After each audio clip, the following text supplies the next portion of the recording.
Hi guys, and welcome to CrohnsCast. Tonight's episode, we're sitting down with Tony Wiltshire. He's the founder of a movement called It's Okay Not to Be Okay. And it's been one of the most amazing journeys if you've ever met Tony. He's an ex-PT core instructor who'd worked with 5'9 Commando, and he's been through a whole heap in his life. And he is now turning it around to do stuff for other people and help people out with mental health. He's a really great guy. You will, I'm sure, be enthused by his massive personality when he comes on the screen. And if you don't know who Tony is, and this is the first time you're hearing about him, get on Instagram, look up for It's Okay Not to Be Okay, and you will find him and you will see the work that this guy is doing and how amazing he is. So without further ado, I'll bring Tony into the chat and we'll get things underway. Hey, Tony. Good evening. How are you? Yeah, very good. Thank you. Yourself? Yeah, awesome, mate. Just for the people that maybe haven't met you or don't know anything about you, if you just give a brief introduction to yourself, that'd be great. Yeah, of course. Just before I start, though, I always start any platform like this to talk with a thank you, and I'm honoured and I'm very grateful to Gutsy Talk for inviting me on this evening to talk about my journey, my battles, good, bad, and ugly, with mental health. So thank you for this opportunity. And yeah, so a little bit about myself. I've just recently left the military. I did a 17-year contract, shall we say, in the army, and I worked with various units. I worked in a commando unit for 10 years. I worked with bomb disposal, search and bomb disposal.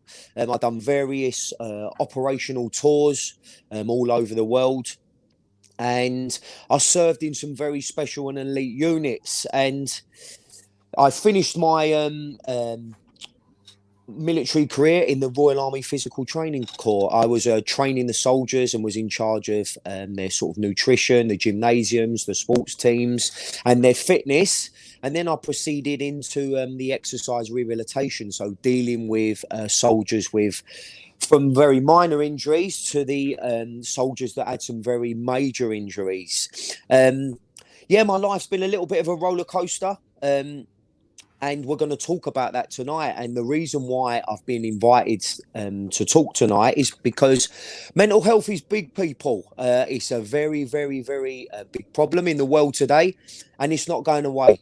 It's not going away. It's getting worse. As much as the government and the world itself try to turn a blind eye to it, unfortunately, it's not going away. And because of the pandemic and the world that we live in, it's actually getting worse, and it's costing lives, people. It's causing suicides. It's causing a whole lot of pain and suffering in people's lives, and it caused a whole lot of pain and suffering in my life, which we're going to talk about in a very raw format. And the reason why we're going to talk about it in a raw format is for two reasons. One, for the people that don't understand mental health, by hearing my testimony and just how bad it was for me, you will actually understand mental health a little bit more, and it may help you help someone that is suffering or identify that. And secondly, I want my testimony to be a light and a beacon of hope into people that are suffering with mental health right now, because it is a fight and the fight is real, but there is ways out of it. And I'm going to talk to you about that in great detail. And I'd like to take this opportunity that after the testimony, and we're going to have some Q&As that will be orchestrated through John and Gutsy Talk. Feel free to ask me absolutely anything. John will tell you, I'm a very transparent man. You can ask me anything, but you will get a straight answer. You get an honest answer back. Now, whether that's to do with something personally, whether it's to do with my fight with mental health, whether it's to do with my military career, whether it's to do with absolutely anything, please ask, because I guarantee if you are sat there thinking of something to ask me, someone else will be thinking it. And then I'd just like the opportunity to talk about the campaign that's that's about to turn into a charity. It's okay not to be okay, and with some big ambassadors like Tyson Fury, Vinnie Jones, Sir Cliff Richard have all got behind it, and there's a reason why they've got behind it. But without further ado, if you're okay, I'll get started, John. Yeah, mate, brilliant introduction, and I can't agree with you more. It's something that we see more of. Like I myself, I'm an ERI, and one of the things I notice most, particularly from some people that you wouldn't expect it from, some of our elite soldiers that come through the RU that I've just left, really have massive hang-ups when it comes to mental health, and are having a real battle on their hands with it. And I don't want to say stigma, because I think the stigma, we're doing some work to try and reduce it, but there's just something about it that it just makes people crumble. And without further ado, as you just said, Tony, could you just touch base on, like, what was it that was your trigger? How did it start for you, and where did it take you? Yeah, so absolutely. So my mental health issues, little did I know at the time, actually go back to my childhood, John. And the start of my testimony is very raw. But before I start, I just wanted to create an environment. Now, the reason why, the things I'm going to talk about, people may be listening to this right now, and it may bring up some old memories. It may bring up some tears. It may bring up some emotions. But I'm not doing it for that. I'm not trying to bring up these old scars and these old emotions. But if it does, stick with the testimony, because there is a happy ending. There is a light at the end of it. And if it causes offence for some people, there's a reason it's causing offence, because it is to highlight just how bad things are. So, yeah, my mental health started back for me in my childhood. Even though I've got a loving relationship with my father now, and he's a different person, I used to watch him beat my mum at a very, very, very young age, because of drink and because of my own father's life issues. And I never used to understand that. And I can remember at being a young, very, very young age, the age of sort of 4 and 5. And then I used to get the brunt of my father's outlashes. And I never used to understand that as a young kid. I never used to understand why my dad did that, the things he did to my mum. And I never understood why he did that to me. And it led me into a very, very troubled teenager. So at the age of sort of 12, 13, I then used to get involved, and I used to get beaten by my dad. And the only thing I knew as a teenager was violence, because that is all I'd seen. All I'd seen as a young child and as a teenager was violence, violence, violence, and drink and arguing. And it made me into a very, very, very confused teenager. Because all I wanted to do at the age of sort of 15, 16 was fight and hurt people and be a part of gangs, and because I didn't know anything else, and I was very, very, very confused. I got into drink, and I got into drugs, and I got into all sorts of bother, and that led me up until I was about 18 or 19, people. And there was only 2 ways I was going in my sort of later teens, and that was prison, or I was going to die. And I was going to die because of the things that I was doing to people that was only going to come back and catch me up, or I was going to end up in prison because of the gang and the situation that I found myself in. Did I know I was suffering from mental health at the time? Absolutely not, because it wasn't really something that was spoke about in them days. And it was something that definitely wasn't understood, and even more so now in today's climate. But we'll talk about that more in a little while. So there's me, childhood stuff, childhood trauma, teenage stuff, drink, drugs, violence. I needed a way out. I needed an escape, because I didn't know how to cope. I didn't know how to deal with all the demons and all the things up in my mind. So I joined the military. I joined the military at 20. And the military was brilliant for me. It gave me stability.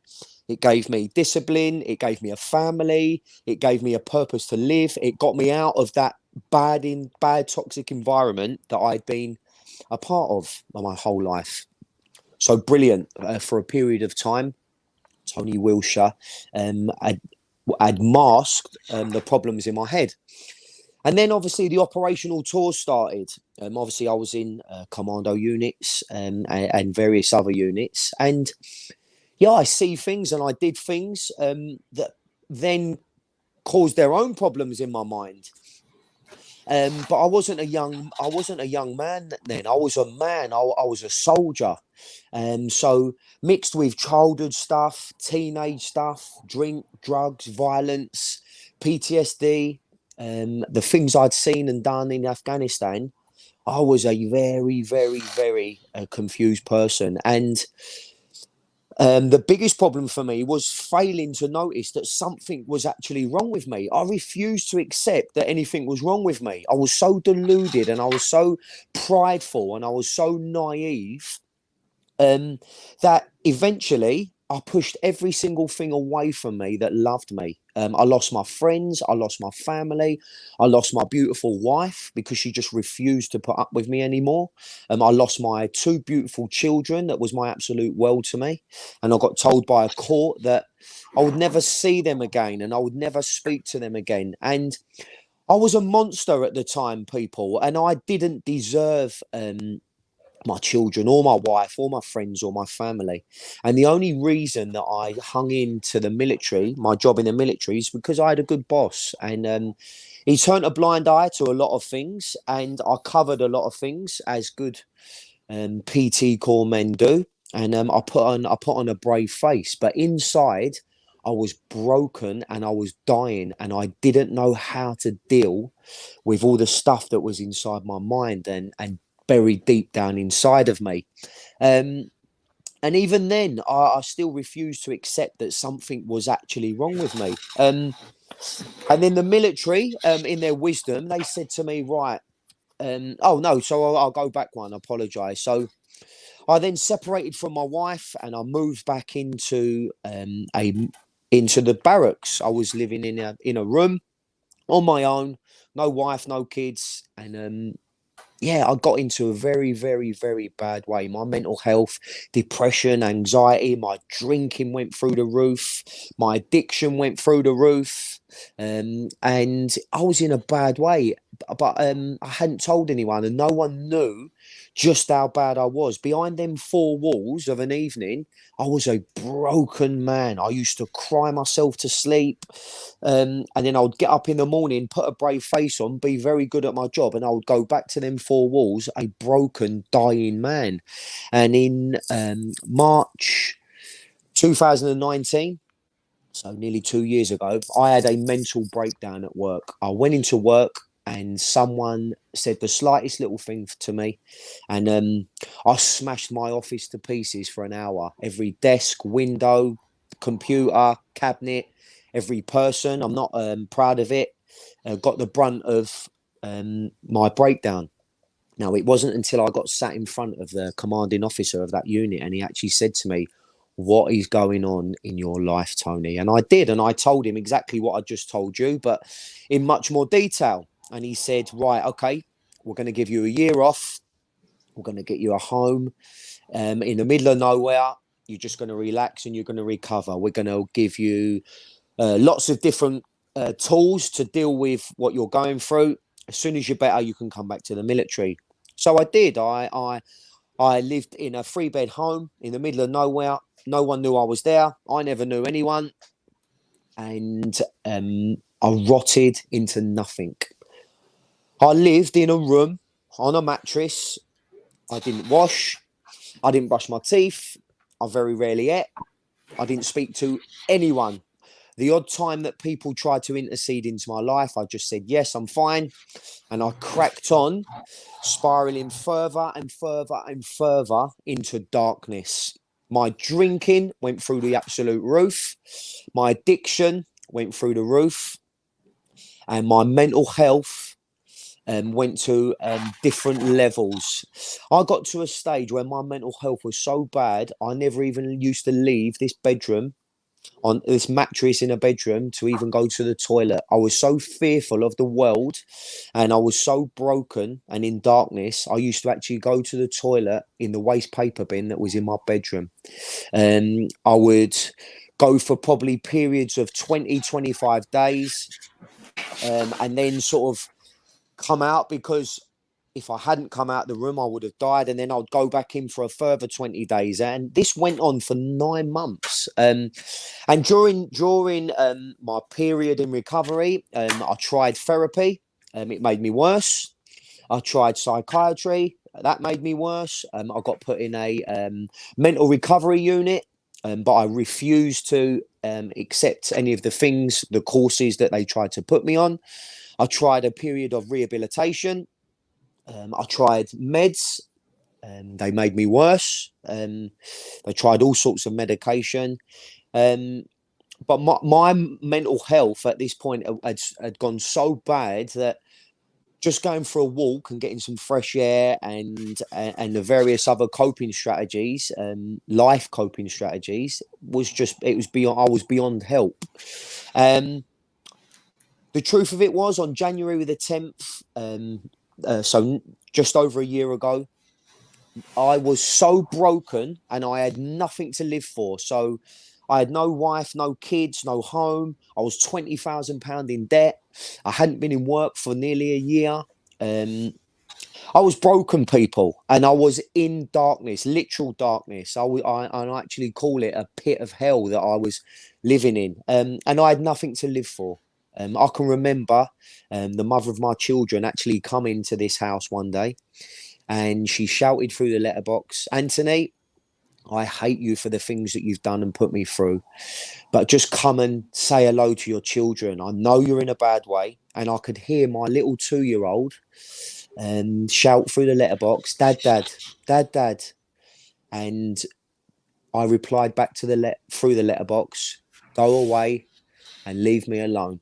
That is how bad mental health had taken me. Even my 2 beautiful little children couldn't get me out of the dark place that I was in.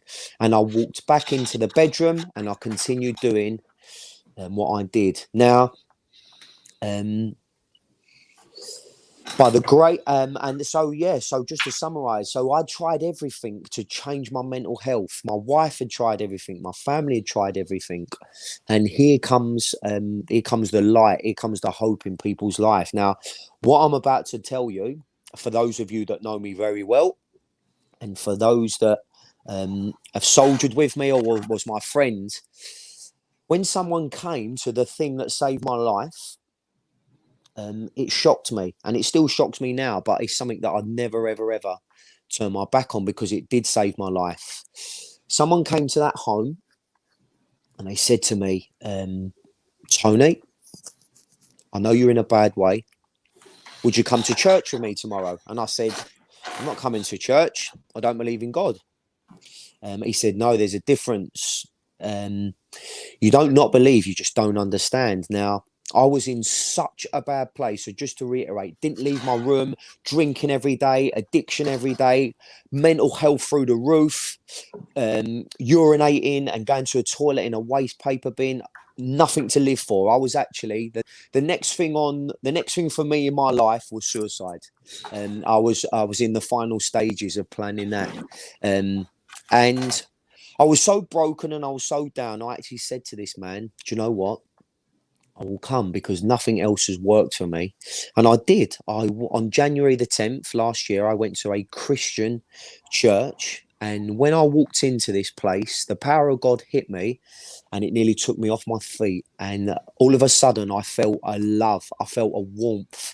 I felt strength. I had people in my life that actually cared and wanted to get me out of the situation that I was in. And that's what gave me strength. That's what gave me light.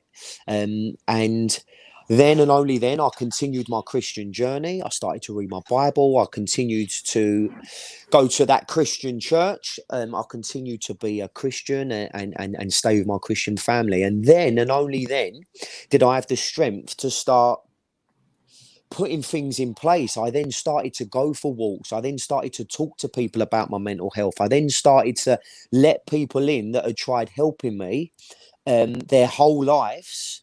And now, a year later, after finding Christianity and my walk with Jesus, I am now the best physically and mentally that I have ever been in my whole life. I see my beautiful children every weekend. I'm friends with my the mother of my children. I'm out of debt. I've got a brilliant job now. I left the military in December. I've got an international multi-million pound charity that's about to go boom, that we'll talk about in a little while. And I'm just happy, people. And I beat my fight with mental health, and I beat my fight with addiction. And I'm loving life now, people. And because of the situation that I'm in now, it's why I do these talks. It's why I speak to Tyson Fury and Vinnie Jones and Sir Cliff Richard. And we are conjuring up some big, big things at the minute to change the world and to help people. And that was because I found Christianity. And I could never, I'd be lying if I sat on here and told you it was something else, because it wasn't. So I will never lie to the world what did save me. So yeah, that's me. That's a bit about me. That's my testimony. That's what didn't work, the good, bad, and the ugly. And that's what saved my life, people. So I've sort of rabbited on a bit now. I hope that's maybe made a few people aware of mental health, and that's maybe a few people are sat here listening and thinking, wow, do you know what, I've been Tony, I've been through that. And I just wanted to assure you, listen, there is a way out. There is absolutely a way out. So I'm open to questions, John, and to the people or to anyone listening. I'm absolutely open to any questions. Man, that was an incredible story from start to finish. Like, and actually, you know, considering that I'm in the PT Corps as well, the place you were in, I had no idea how dark it got for you, and it is really upsetting. And one of the questions I have, because yeah, of course, I've seen a number of things and talked to a number of people that have struggled with depression and PTSD, and one of the things that they talk about is that the best help they can find is someone that has been through it already. Yep. So it's more of like an advocate or an ally as opposed to a medical practitioner. And the sort of image they picture is, when I'm in this hole, the person that helps me most is the one that climbs in and just sits beside me. Absolutely. Yeah, absolutely, John. Yes. So the first thing that I'd say about what you asked me is so many people said to me, I never knew you were so bad, Tony. The people closest to me. But that is mental health, John. Like, no one knows how bad things are. No one knows the depth and the darkness that people suffering with mental health are going through. I didn't even know myself. I was so deluded and I was so in the darkness. I didn't actually even know myself. But that is mental health. That absolutely is mental health for you. And the truth of it is, if I hadn't have changed, I wouldn't have been here now. So for anyone listening to this now, the only way to change and to get out that darkness is to reach out and talk to someone. That is your absolute first step. And the slogan for the charity that I've started, people, it really is okay not to be okay. Now, I could have saved myself a whole lot of pain and suffering in my life if, when I was a teenager, I had said to someone, I'm not okay. Why did these things happen to me as a child? Why did my dad do that? Why did my dad do this to me? Then and only then could I have started to process things. And that's such a big problem in the world today. Like, because we're so prideful and because we live in a society where we're too scared to tell anyone that something's wrong, because we think it's not okay to be okay, especially males, especially in the British Army. We think, oh, we can't do that because it's a sign of weakness. Absolutely not. That sign of weakness is killing people. So don't be that person. If you're sat now listening to this and you think, do you know what, I am suffering with depression, I am suffering with this isn't right, something's not right, reach out and tell someone. It doesn't have to be your wife, it doesn't have to be your mental first aider. I am suffering with depression, I am. Just literally just tell someone.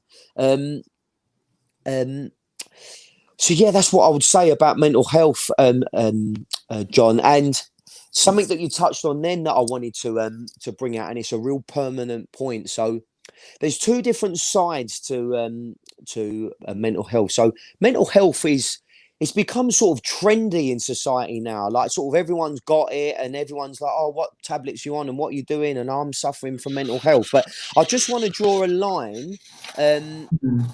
and just explain to people the different sides of it. And I can do this because I know both sides of it. So life will always chuck things at you. That will never change. Life will chuck things at you. Your girlfriend will dump you. You will have bad days. You will feel depressed. You will have tough days at work. I call them storms. Life will always chuck storms at you, but you can get through storms. Now, you can get through storms and you can get through life issues with coping strategies.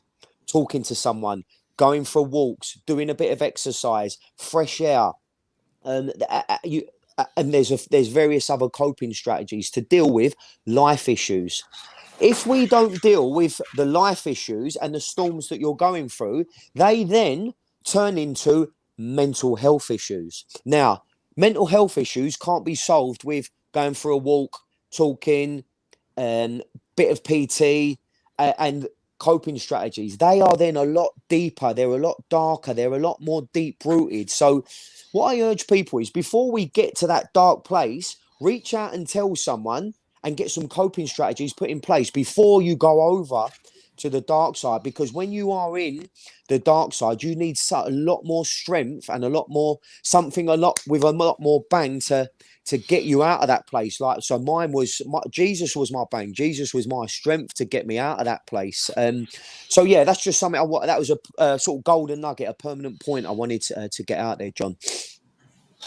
Yeah, no, I think that's incredible. One of the things that I would really like to know is like when you're in this place, Yep.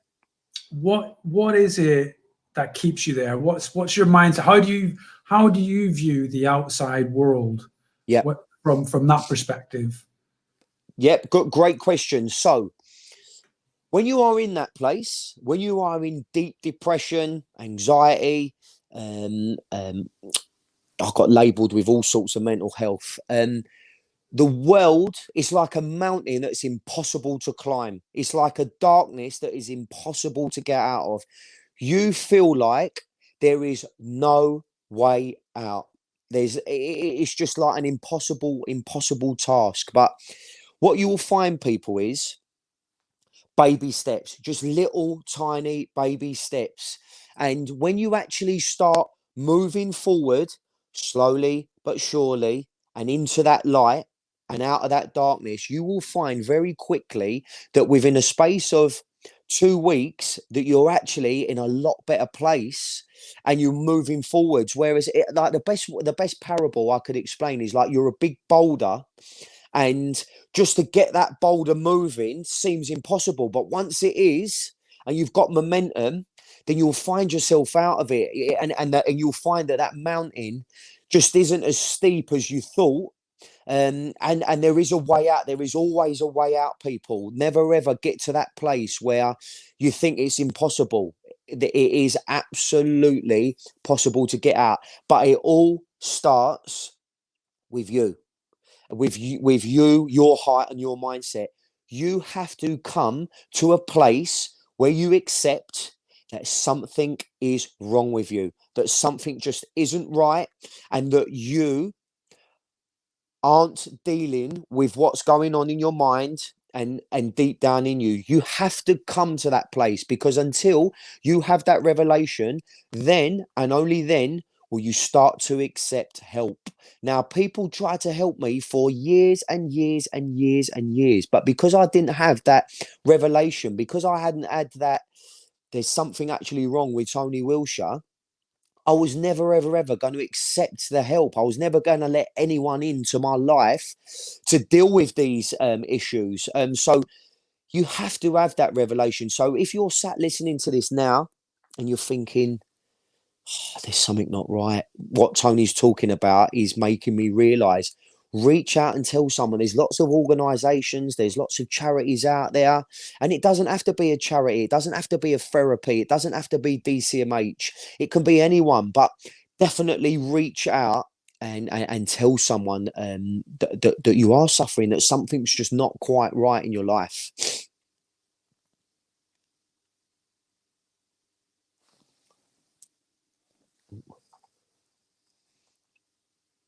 That's brilliant, mate. I think that's one of the most important things, is just realizing you need to reach out and just getting that vision of perspective from yourself about where you are, what you're seeing. I think it's so important.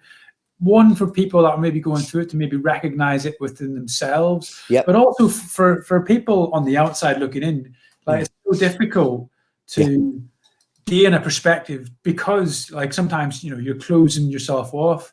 And no matter how much maybe people are trying, if you're not there and ready, you don't put across that perspective very well, and it can be frustrating for those that maybe are trying to help. So yeah, it's great perspective, mate. No, absolutely. I've got a couple of golden nuggets for people, John, and I'll give these golden nuggets out because I've been both sides of the fence now. So now I'm actually helping, and I've been on the dark side of it also. So the thing with someone suffering with mental health, so there's two sides of it.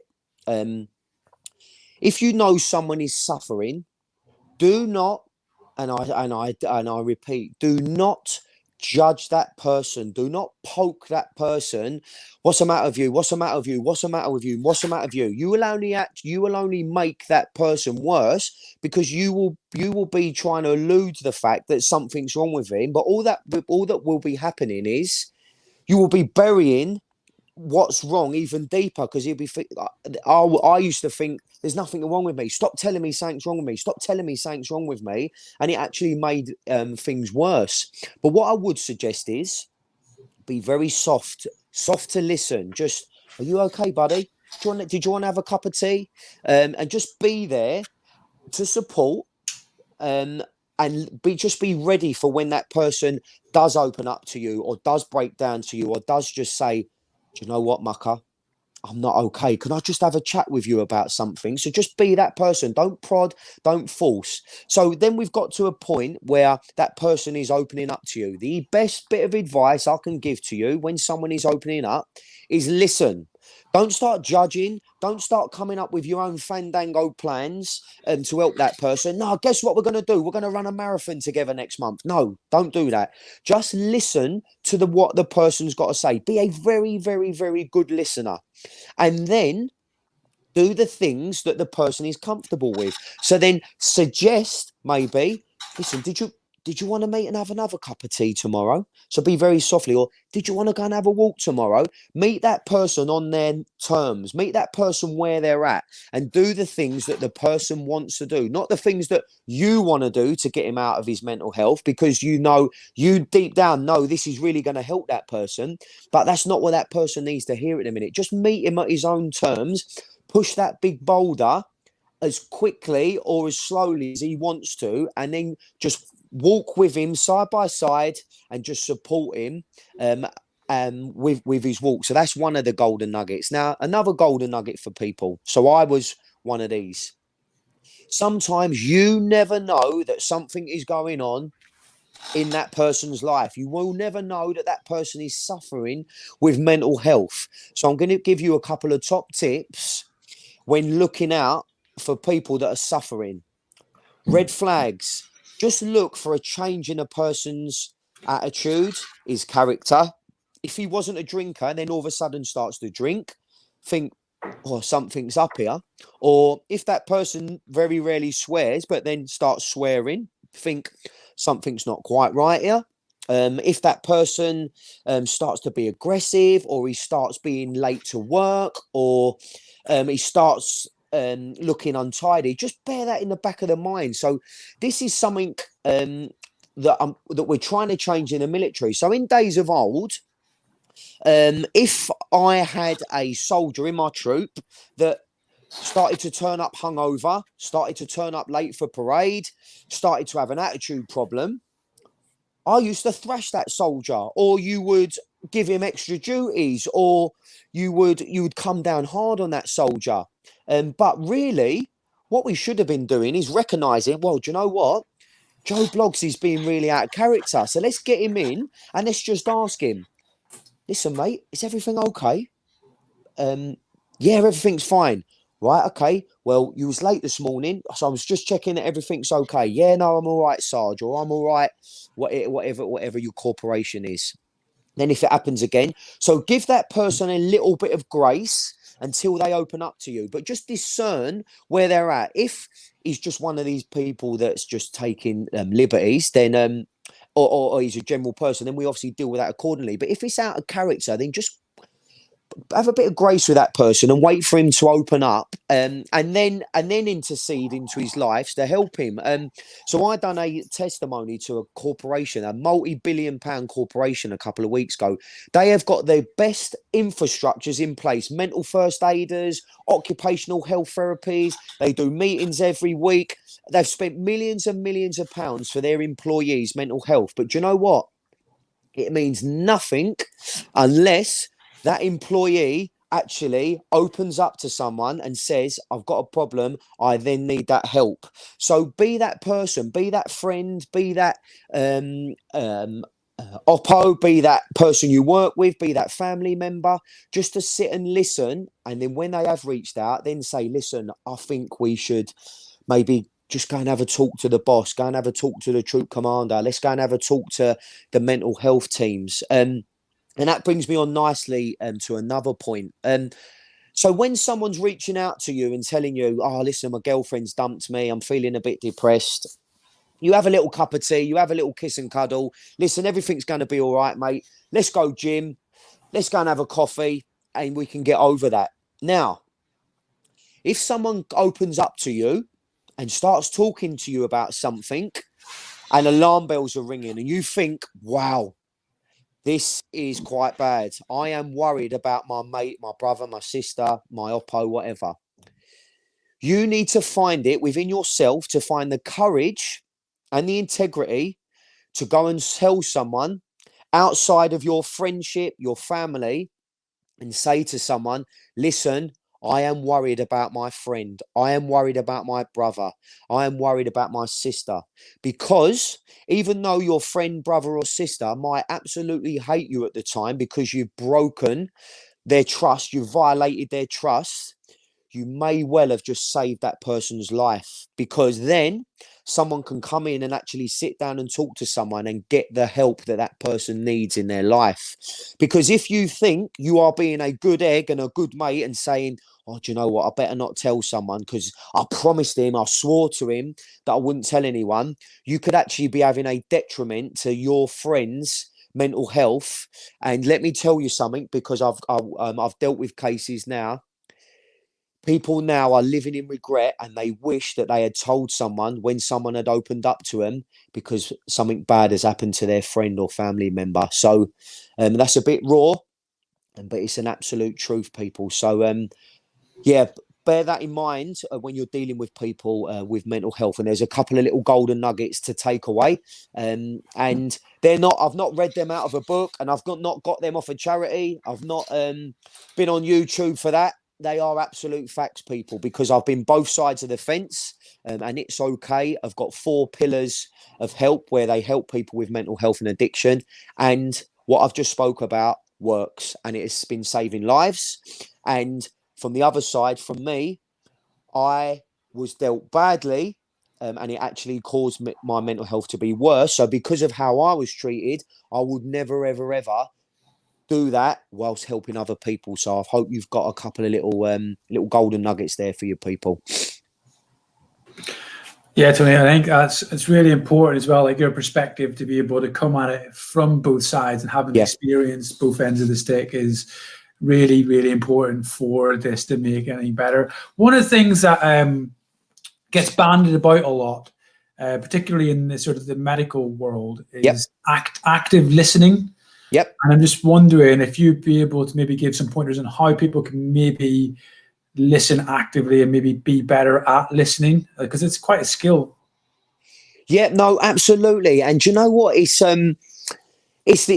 funny. I say this with a smile on my face because it's the easiest thing to do, just to sit and be quiet and listen. But it's the hardest thing for us to do, because I think, especially as soldiers and especially in a male populated environment, all we want to do is we want to help, we want to protect, we want to put our pennies worth in, and we think we know it all.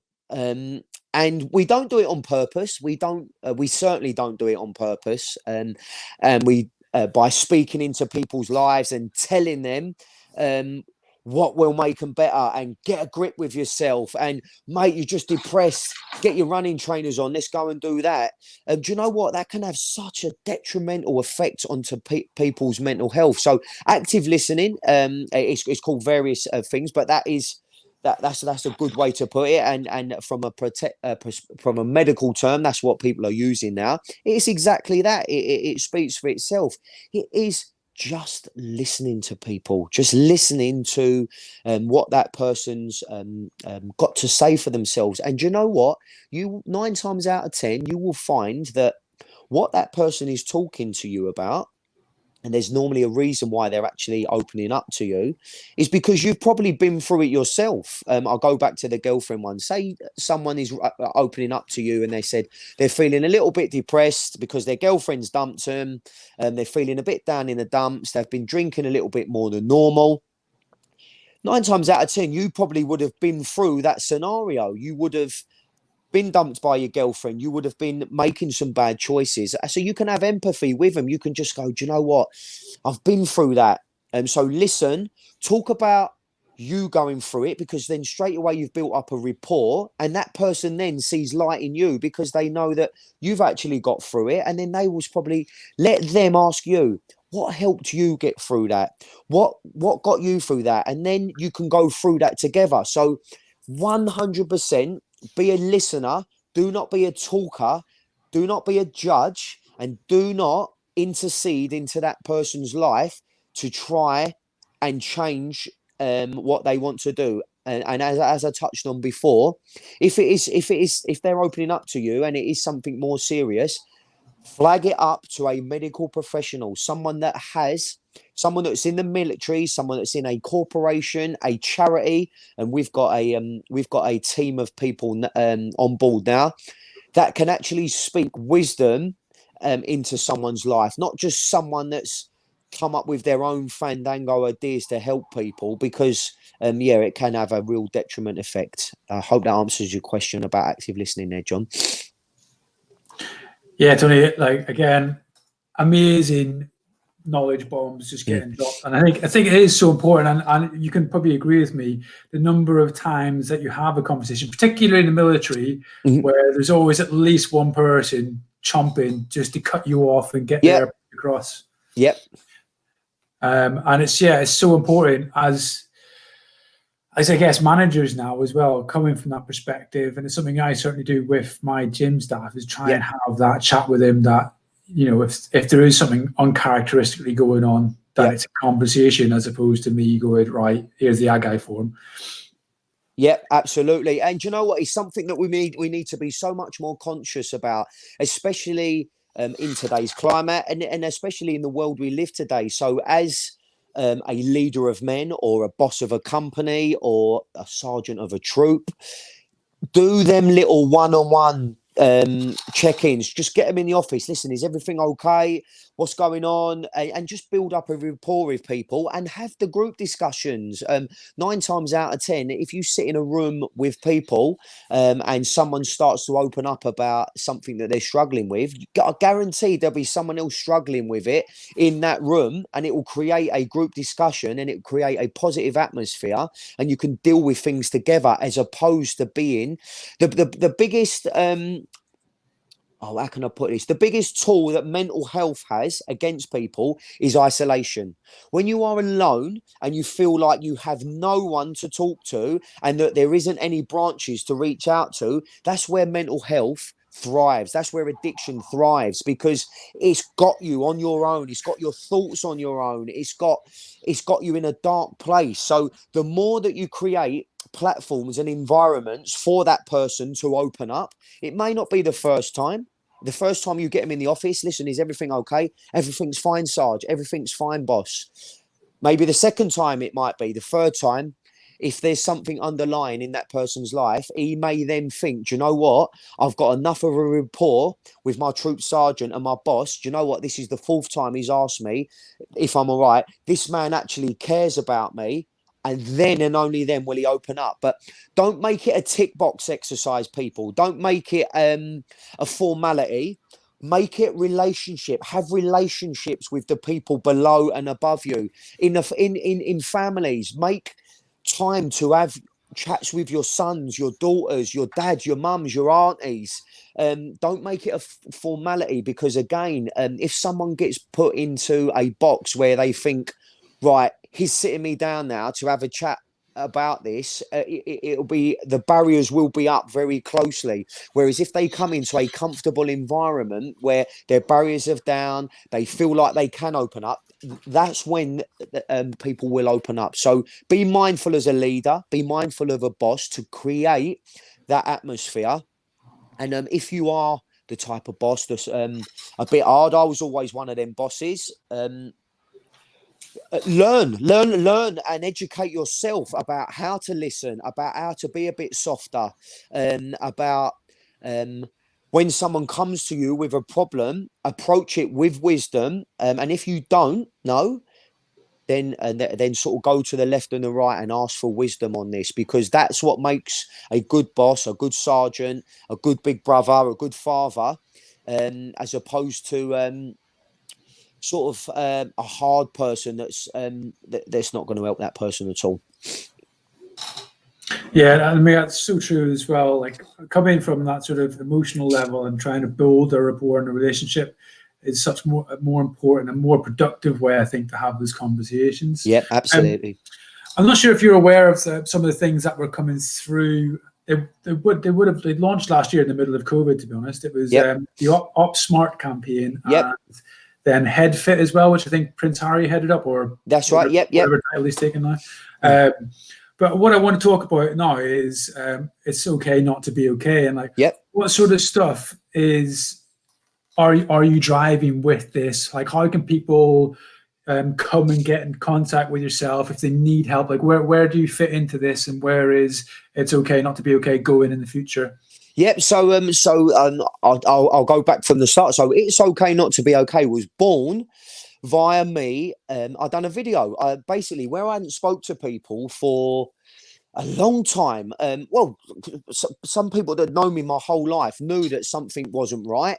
My friends and family knew that I was in a bad place. My work colleagues, soldiers, knew that I was in a bad place. So basically, when I found Christianity and when I was in a good place in February last year, I thought, you know what? I need to tell my friends, I need to tell my family, I need to tell the people that I love and care about that I'm okay now. So I did a video, and I just basically said pretty much what we've spoke about tonight. I said, listen, I've not been in a good place. I've been suffering with mental health. I've been suffering with addiction. I've been suffering with this, but I'm okay now. And I just wanted to tell everyone that it's okay not to be okay. If you're listening to this, reach out and talk to someone. It was just the flip of the tongue. The words came out of my mouth. Well, within about 5 minutes, there was 10 videos on Facebook, some from people that I knew, some from people that I didn't know. And they just said, Tony, I've just watched your video and it's made me reach out and tell someone that I'm not okay. And it went viral. I think within 24 hours, I think there was like 500 videos done on Facebook and Instagram of people telling their testimonies, thanking me, saying and telling the world, listen, it's okay not to be okay. And I thought, you know what? This is really helping people, so I'm going to continue to do this. So I done like a weekly motivational video talking about how I was feeling, how I was dealing with it. And I was inundated with messages of people saying, Tony, this is really helping me. I'm reaching out and I've got help. So I went with it. And then we had an international superstar rang me absolutely out of the blue, and he said that I'd saved his life. And we became friends, and he then got behind it, and I thought, right, okay, let's make this into a charity. And then we was on Loose Women, and we was on the radio, and Some big Tyson Fury got in touch. So Cliff Richard got in touch. Vinnie Jones. Just to say, that's just a few of the people that have contacted me over the last year, and they said they loved the concept of what I was doing. They loved my passion and the drive. What can they do to help? So we've got a team now that have applied for our charity status. It's been slowed up because of COVID, but it's due any day. And when we've got our charity status, for me, I thought I had some real bad dealings with charities. I won't name them, shame them, but there were certain charities that every time I rang, I didn't get through to anyone. When I did get through to people, they wanted to charge me money. And when I did speak to therapists, they didn't understand me because they hadn't been through what I'd been through. So all the bad experiences that I had with mental health have made It's Okay a polished product, because I've gone through it and I've sort of filtered the bad stuff, and I've got a good product. So the phases of It's Okay Not to Be Okay is we're going to roll out a call center where people can ring in. They can WhatsApp, they can FaceTime. We've got an on-ground team where people will go to the length and breadth of the country. I actually sent 2 people up to Scotland a couple of weeks back, and they just went and had a coffee with someone. They sat on a park bench, they had a coffee, and this person just spoke to the people about what they was going through. So that's the call center side of it. Now, the people in my call center, they're not medical. Oh, no, I'll take that back. We have got some medical professionals, but I handpicked every single person that works for me. And the people that work for me are people that have been through mental health.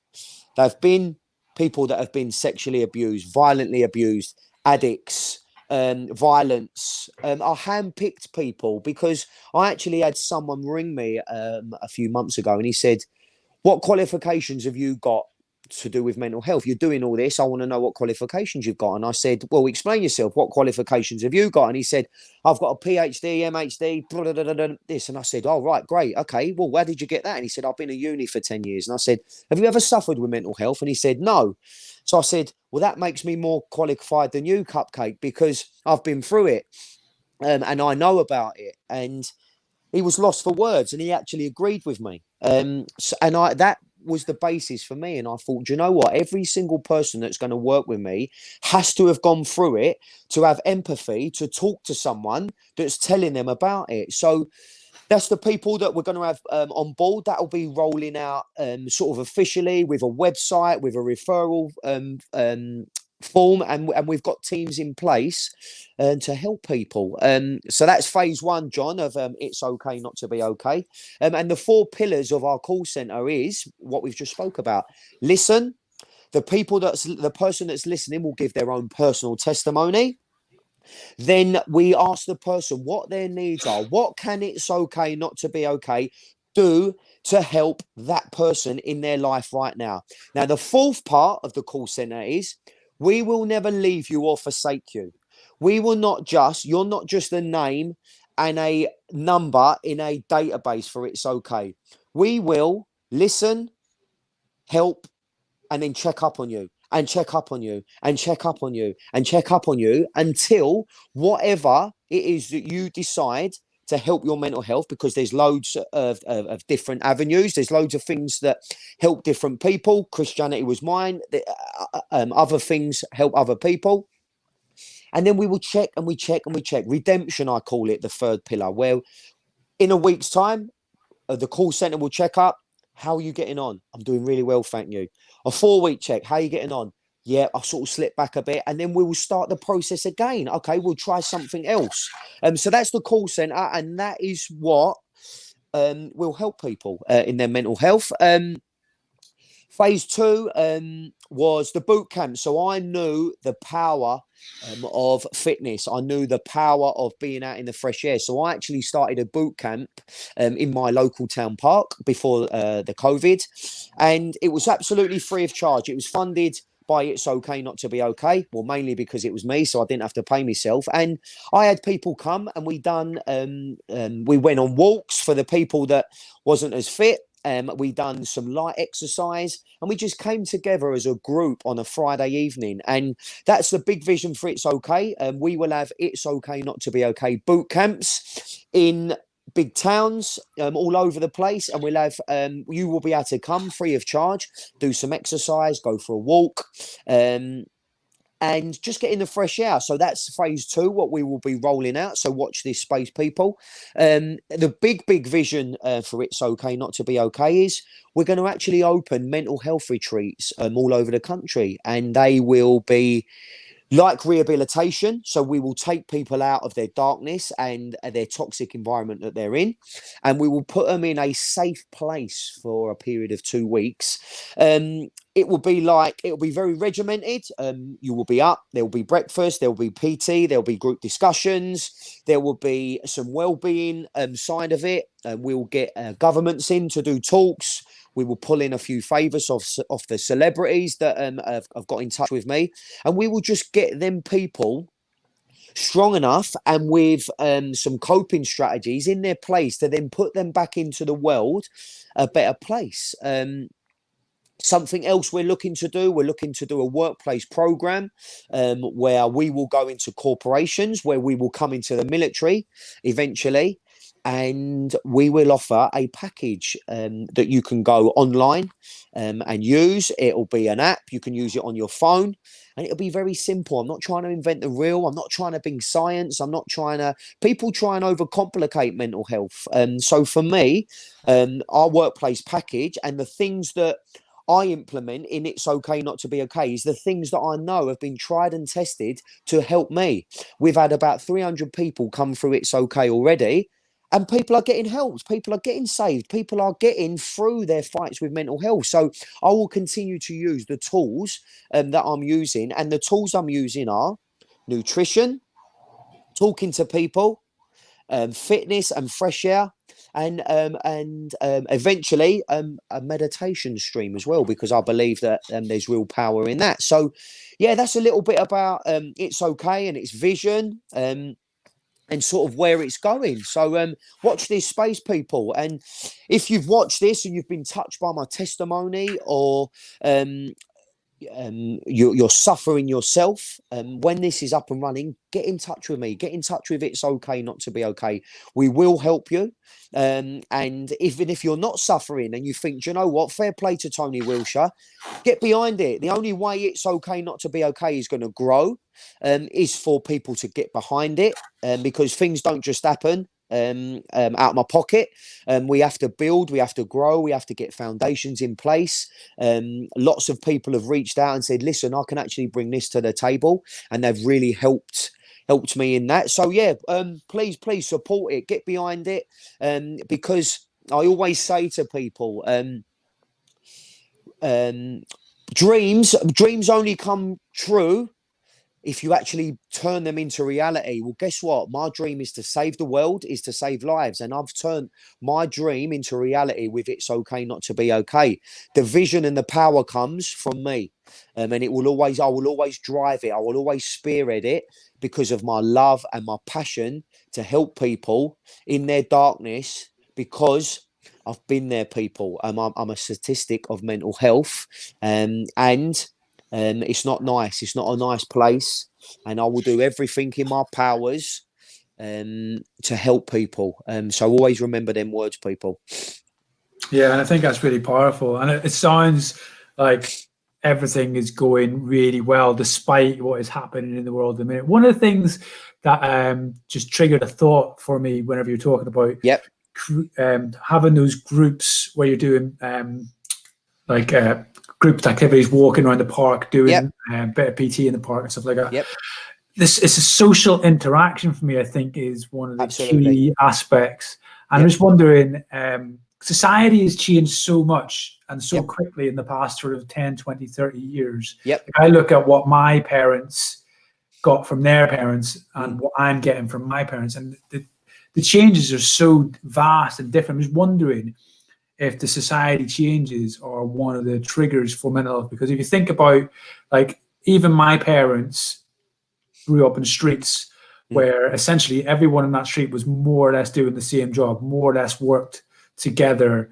and they had that commonality. So they knew the Joneses next door because dad worked with them or mum worked with her. And that created that relationship. Whereas now we tend to live in towns and villages where we don't know anyone on our street because we don't work with them. We've got nothing in common with them. Therefore, isolate ourselves. And I think that isolation can sometimes trigger you to go down a path where it could spiral into a mental health issue. I don't know what your thoughts are on that. Yeah, no, absolutely. Like the world we live in now is we create these castles, we create these sort of fortified sanctuaries that are sort of impenetrable. We don't talk to people. We don't talk to our neighbours. We sit and we play on our PlayStations and we sit and we watch telly and there is no interaction. And that is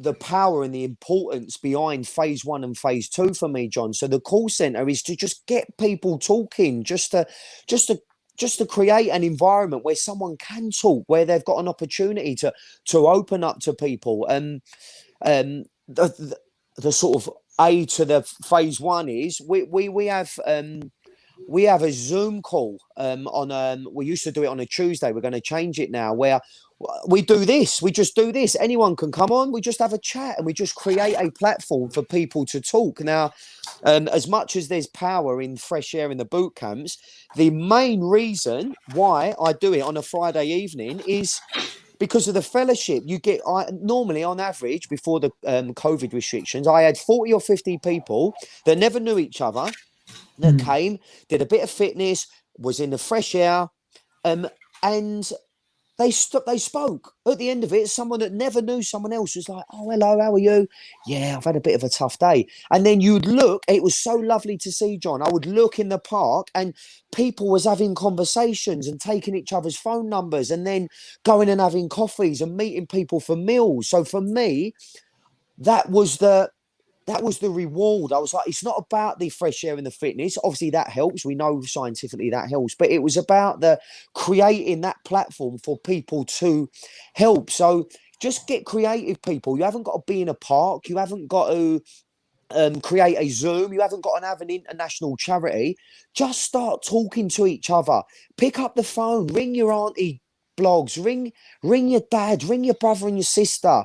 If you're a leader in a company, make time and say, right, listen, we're all going for a walk today.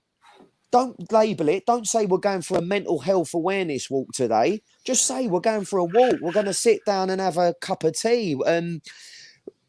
Just create that good environment to talk, because, yeah, John, I come in absolute unity with you. That is by far the biggest tool that we've got for mental health. Not medication, not professional therapy, not someone telling you to take all these drugs so you don't even feel normal, not someone putting you in a nut house. Just talking is by far the best tool, and it costs nothing. It doesn't cost you anything just to start talking to people. Yeah, and I think that's just such a truth. Like, it's very strange because we're the most connected civilization that the world has ever seen, and yet we're the most isolated civilization. And one of the interesting things, I think for some people, I think the coronavirus has allowed them to actually break down some barriers. And obviously in some cases, maybe people have built the barriers higher. But the theme I was seeing in the news and stuff, where housing estates were then coming outside, doing the clapping bit, but then there were some places that were doing street PT, for example, and things like that. And I was like, that's what the UK has been missing, because you looked around the world and the Spanish and the Italians, they've always kind of had that Mediterranean thing where they've never really lost the village. But it was just so amazing to see communities starting to form out of the arduousness that has been this pandemic. And it just gives me a little bit of hope for the future. Sorry, go on. No, John, I'll come in unity with that as well. I think for every bad situation in life, there will always come some good of it. And unfortunately, we live in that world. And forever, for something good in life, someone will always change the good into the bad. And absolutely. during COVID, and I know it was bad for people. I'm not going to sit here and preach and say that it wasn't. So it was a real tough time for people. But yeah, there was some unity. All of a sudden, fathers started to speak to their children. They started to talk to their wives. They started to talk to their neighbours. Communities had to come together because there was no other choice. So there was some good come out of COVID. And even some people now sat listening to this may think everything was bad and this and that. But I guarantee now there'll be a few pennies dropping and going, do you know what? As tough as it was and as bad as it was, it did actually highlight this and it did create a little bit of good. So yeah, real good point there, John. Yeah. I think one of the other things as well is appreciation. I don't know what it was like for you. I think we come from one of the unique professions where we, certainly in the last sort of 2 decades, have regularly gone into situations where we have nothing. Yeah. We're literally living, in a burnt out garage or at the base of a wall. And, been there, mate. Yeah. And, you start that slow return to society. And yeah, we can dispute on it through the PTSD rule, but like the transition of coming back from practically being homeless with your mates in a conflict situation to coming back to somewhere like Bastion, where all of a sudden you've got a bed, there's air conditioning, and there's like food being cooked for you. To then go into Kandahar, where you've got like Timmy Hortons and then all of a sudden you land back in the UK, and it's like, I've got a fucking 24-hour Tesco's. And it's like you all of a sudden your appreciation levels for the stuff you took for granted. It's through the, like, I just remember like walking around going, I couldn't understand why people were getting upset about the things that people were getting upset about. Because I'm like, you've got everything that you could possibly need, and it sometimes takes you to strip away everything. To realize how much you do actually have. No, absolutely. And do you know what the point that comes to mind that you're bringing out now is, do you know what, people? Be very humble in life, because just be thankful for the things that you've got. Now, it's very easy to fall into a trap, and I've actually done it myself. I've done it on Christmas Eve this year, and I'll talk about that after the point you've brought up. Do you know what? We as people sometimes need to count ourselves lucky, really, for the things that we've got. Sometimes when you are in a pit of darkness and you think, do you know what, things are so bad, they really aren't that bad. You've got a roof over your head, you've got food in your belly, you have got a 24-hour Tesco's. Like, sometimes to break down that stronghold, sometimes to break down that veil and the darkness you're in, sometimes you need to actually think, do you know what, things ain't really that bad for me. Like, I've actually got people that do love and care about me. You've just got to let them in. I've got support networks that are hammering at my door to help me. You've just got to let them in. So yeah, be very grateful. Now, for me at Christmas, John, I was obviously the COVID was at. I hadn't seen my children for a long while, and I was sat indoors and I thought, you know what? I started to get a bit depressed, and I started to think, oh, but this and but that. And then I pinched myself and I thought, you know what, Tone? I'm in a home. I've got food. I spent this Christmas with my mum. And you know what? When I had that revelation, I had the best time. And I thought, you know what? You are a lucky boy, Tone, because there's some people that haven't got these things in life. So always bear that in mind, people, when you find yourself at a bit of a sticking point, or you think, oh, do you know what? I mean, I'm this and I'm that. Just stop and pause and think, do you know what? Actually, I've got a lot to live for, and I've got lots of light in my life. You've just got to come to that realization. Yeah, no, totally, mate. I literally, one of the things that just spurred me to think about, I kind of write random things down. I'm being very vulnerable here in sharing this, so feel free to rip me. When creating your masterpiece, focus is good, but sometimes it can transfix you on the cracks and imperfections. It's not until you step back that you will and take it all in all of its majesty that you will see the true beauty that you've been creating. And I think that's sometimes what can happen. We can become transfixed with all these little things that we allow to agitate ourselves. And allow them to just overpower us, and we don't actually realize that everything we ever wanted was right in front of us all the time. Exactly. Amen to that, mate. Yeah, exactly.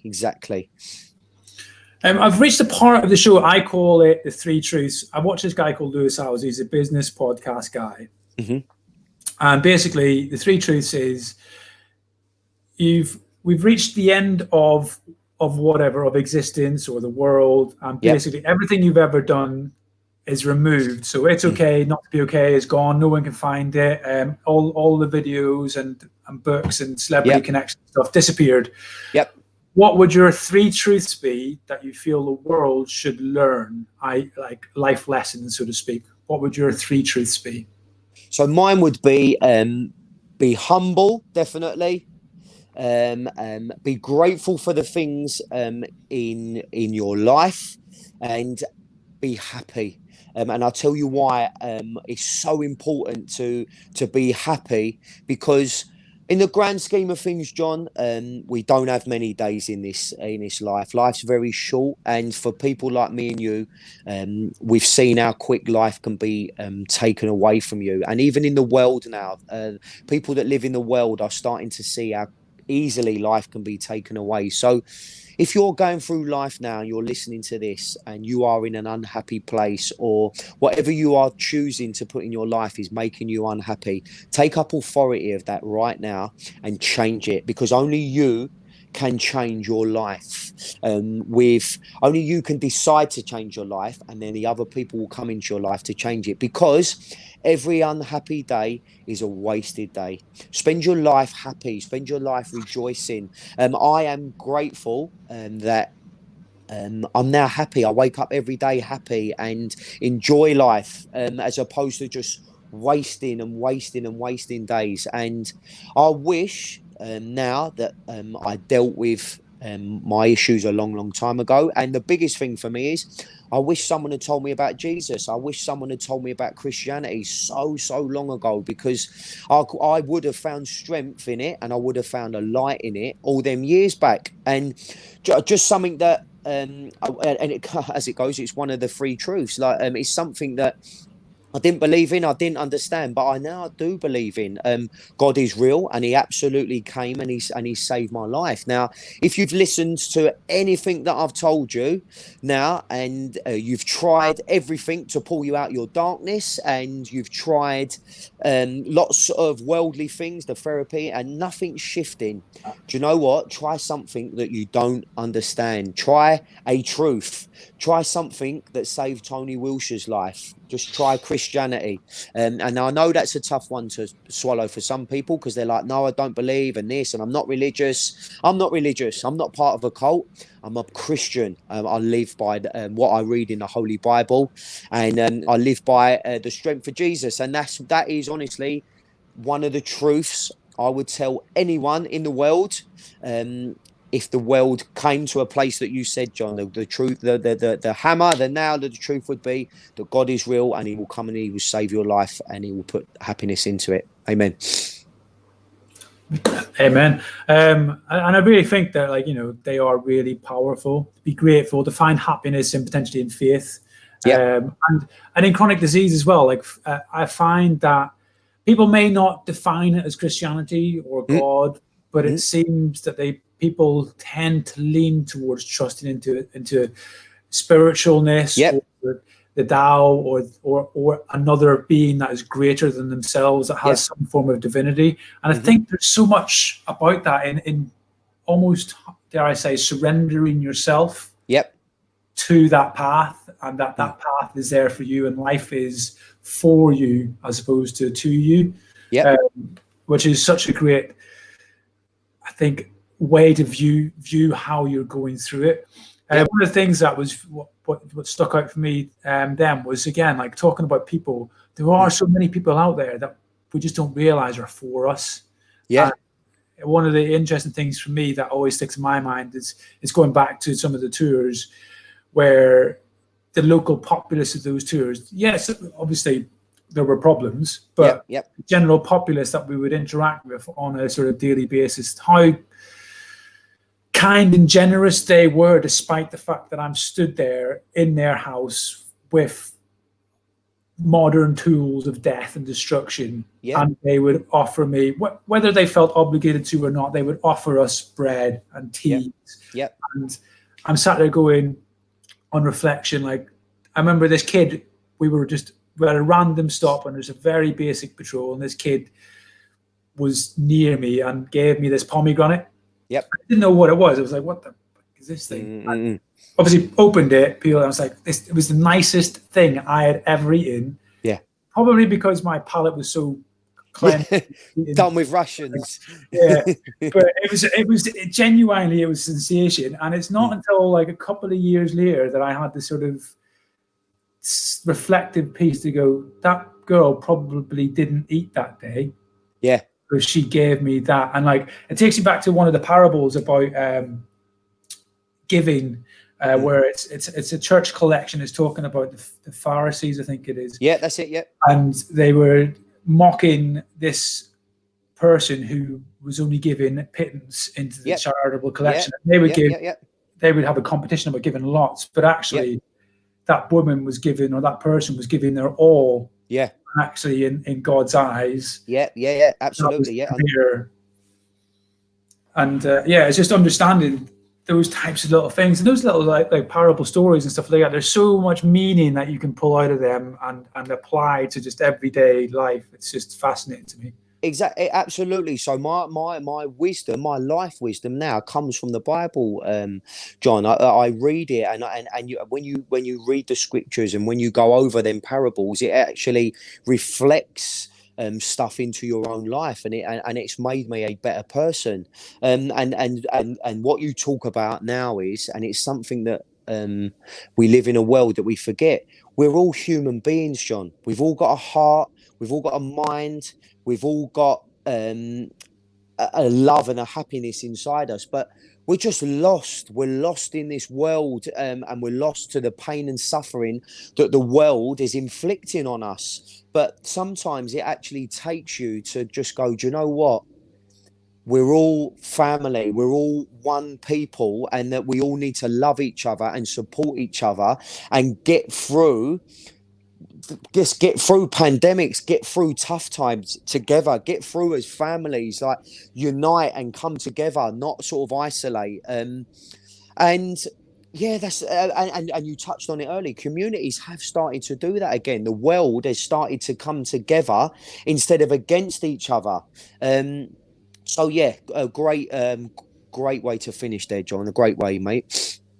Yeah, Tony, I'd just like to actually, before we end the show, just show my appreciation for yourself, for everything that you've done, for to come through your journey is a testimony to the strength that you do hold within you.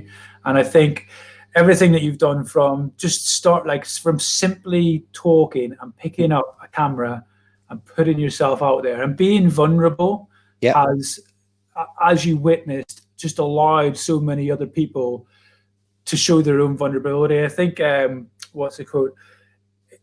It is not that we are afraid. Mm-hmm. It is that we are almost embarrassed to shed our own light, but not realizing that in shedding our own light gives people permission to show theirs. Absolutely. And that is why I will always continue to do this, John. I will always chuck myself out there. I've got no humility, and that's why I'm very open about what I talk about. I know it sounds a bit soppy and a bit Hollywood. If one person listens to what me and you've just spoke about now, and it saves their life, or it makes them reach out and tell someone, or it makes a boss of a company next week sit down and have a chat with his employees, then this hour and a bit that we've spoke about, then we've done our job, John. We've done a good thing, and long may that continue. Keep doing what you're doing, John. I've been following what you've been doing, and it's great that people like you are actually putting time aside to do this, to help people, because you love and you care about people, John, and you want to help people, and that is that's a quality in people that we've lost a little bit because of our own selfishness and the world that we live in. But there is still good eggs out there, John. There are people that will chuck themselves out there and go that extra mile, and there will always be a need for people like me and you in the world, because through our strength, will help people's weaknesses. And because of my weakness, I've then found my strength. So keep doing your thing, John. You're doing great things. And for anyone that's listening to this now, keep doing your great things also. And if you want to get in touch with me any further, or you think you can help, or you think you can help John, or you'd like me to come into your company or your regiment, I would gladly find the time to continue to do this. I will always continue to do this. It's not about the celebrities for me. It's not about having the big global charity. It's about saving lives. And that is the absolute truth of it. Yeah, and I think that's exactly the mantra that I have for myself within CrohnsCast, and what I try to do. Like, I don't focus on numbers, and although they are improving and going up, and subscriptions and things are happening, it's not important if it's not helping someone, and as long as it helps that one person, then absolutely, I feel I've achieved something. I've achieved that aim. Definitely, because mate. You could have thousands and thousands of subscribers and live a great life. Yeah. But if it's not helping someone, for me, I'm like, it holds no value. Yeah, exactly, mate, exactly. So now you've done a good thing tonight, and thank you for anyone listening. I hope you've took some good things away from this. And just remember, people, it is okay not to be okay. Reach out, tell someone, get the help that you need to get through your storm or the darkness that you're in. Yeah, truth to that. Okay, guys, we've reached the end of our show, and I think you agree Tony has been an incredible guest on CrohnsCast, and it's been fantastic and enlightening to hear his story through struggling with his mental health, to finding a way to cope, and now not just having learned how to cope with himself, but actually take the steps in order to help others. And I think that just speaks a testament to the type of person and the character that is Tony Wiltshire, and what he's doing with It's Okay Not to Be Okay. So stay tuned, guys. We will be up again next week with some more live podcasts coming your way. And also, don't forget, every Friday we are posting out onto the channel pre-recorded podcasts as well. So get yourselves on there. Don't forget to like, subscribe, follow us wherever you can. If you want to be a guest and share your story, just get in touch and we will find our way. That is it from me tonight, everyone. Just one last thing to say: courage.